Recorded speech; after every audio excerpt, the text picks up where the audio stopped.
अस्सलाम वालेकुम जी। टीवी तनवीर बुखारी राही मैं हाँ मसूद मल्ली आप सब ਨੂੰ ਜੀ ਆਇਆਂ ਨੂੰ ਕਹਿੰਦੇ ਆ ਔਰ ਨਾਲ ਹੀ ਇਹ ਬੇਨਤੀ ਕਰਨੇ ਆ ਕਿ ਸਾਡੇ ਚੈਨਲ ਨੂੰ ਸਬਸਕ੍ਰਾਈਬ ਕਰੋ ਟੀਵੀ ਤਨਵੀਰ ਬੁਖਾਰੀ ਨੂੰ ਘੰਟੀ ਦਾ ਬਟਨ ਹੈ ਜਿਹੜਾ ਉਹਨੂੰ ਵੀ ਜ਼ਰੂਰ ਨੱਪਿਆ ਜੇ ਤਾਂ ਜੇ ਸਾਡੀਆਂ ਤਾਜ਼ਾ ਬਤਾਜ਼ਾ ਵੀਡੀਓਜ਼ ਸਾਡੀਆਂ ਇਹ ਪੇਸ਼ ਕਰ ਰਹੀਆਂ ਨੇ ਜਿਹੜੀਆਂ ਤੁਹਾਡੇ ਤੱਕ ਪਹੁੰਚਦੀਆਂ ਰਹਿਣ ਨਾ ਸਿਰਫ ਆਪ ਬਲਕਿ ਯਾਰਾਂ ਦੋਸਤਾਂ ਬੇਲੀਆਂ ਜਾਣਨ ਵਾਲਿਆਂ ਨੂੰ ਵੀ ਦੱਸੋ ਕਿ ਟੀਵੀ ਤਨਵੀਰ ਬੁਖਾਰੀ ਜ਼ਰੂਰ ਜੁਆਇਨ ਕਰਨ। ਚੈਨਲ ਹੈ ਸਾਡਾ ਟੀਵੀ ਤਨਵੀਰ ਬੁਖਾਰੀ ਜਿਹਦੇ ਰਾਹੀਂ ਮੈਂ ਤੁਹਾਡੇ ਨਾਲ ਗੱਲਬਾਤ ਕਰ ਰਿਹਾ ਪੇਸ਼ ਖਿਦਮਤ ਨੇ ਸਾਡੀਆਂ ਤਾਜ਼ਾ ਬਤਾਜ਼ਾ ਵੀਡੀਓ ਆਓ रज उन्हों का नज़ारा लेने हैं।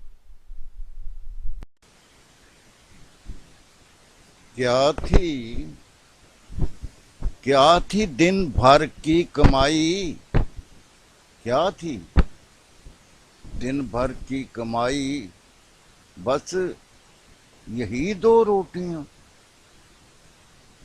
क्या थी दिन भर की कमाई, बस यही 2 रोटियां।